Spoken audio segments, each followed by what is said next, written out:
এটা কি জানো কি মাছ? অনেক তো মাছ চেনো, তাহলে বলো এটা কি মাছ? আমি বলছি এটা বাগার মাছ। বাঘের মতো দাগ থাকে বলে এর নাম বাগার মাছ। শিখা কিচেন অ্যান্ড ব্লগে আপনাদের সবাইকে স্বাগত। এখানে আমি 500 গ্রাম বাগার মাছ ভালো করে ধুয়ে নিয়েছি। এবার 1 চামচ নুন, 1 চামচ হলুদ আর একটু সর্ষের তেল দিয়ে মাছটা ভালো করে মাখিয়ে নেব। যেসব মাছের গায়ে আঁশ থাকে না সেই সব মাছে একটু সর্ষের তেল দিয়ে মাখিয়ে নিলে ভাজার সময় একটুও ফাটবে না। এবার কড়াইতে পরিমাণ মতো সর্ষের তেল গরম করে প্রথমে মাছের আলুগুলো ভেজে নেব।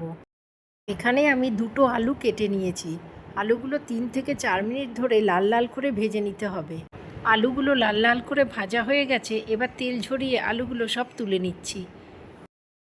ওই আলু ভাজা তেলের মধ্যেই ফোড়নে দিচ্ছি অল্প একটু জিরে আর একটা তেজপাতা।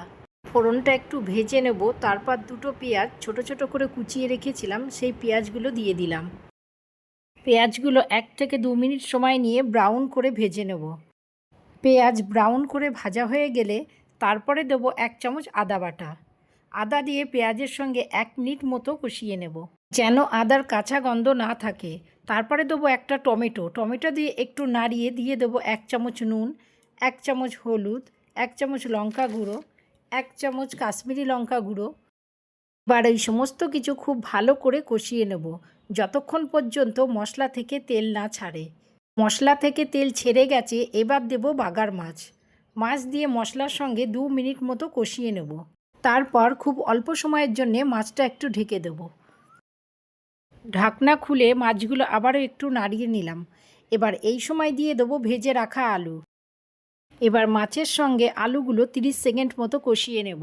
কষানোর সময় দেব অল্প একটু জল। জল দিয়ে একটু নাড়াচাড়া করে দিয়ে দেবো পরিমাণ মতো জল।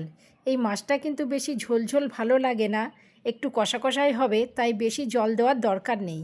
এবার মাছটা ঢেকে দিলাম। 5 মিনিট পর ঢাকা খুললাম। এবার দেবো 1.5 চামচ ভাজা মশলা।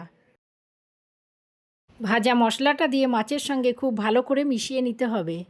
ভিডিওটি যদি ফেসবুক থেকে দেখে থাকেন তাহলে পেজটি ফলো করে দেবেন, আর যদি ইউটিউব থেকে দেখে থাকেন তাহলে চ্যানেলটি সাবস্ক্রাইব করে নতুন বন্ধু হয়ে আমার পাশে থাকবেন। মাছটা দেখতে যেমন সুন্দর হয়েছে, খেতেও কিন্তু খুবই ভালো হয়েছে। আজকের এই বাগার মাছের রেসিপিটা যদি ভালো লেগে থাকে তাহলে একটা লাইক, শেয়ার আর কমেন্ট করবেন। আজ এই পর্যন্তই, আবারও দেখা হবে নতুন কোনো রেসিপি নিয়ে। সবাই ভালো থাকবেন, সুস্থ থাকবেন। আজকের মতো টাটা।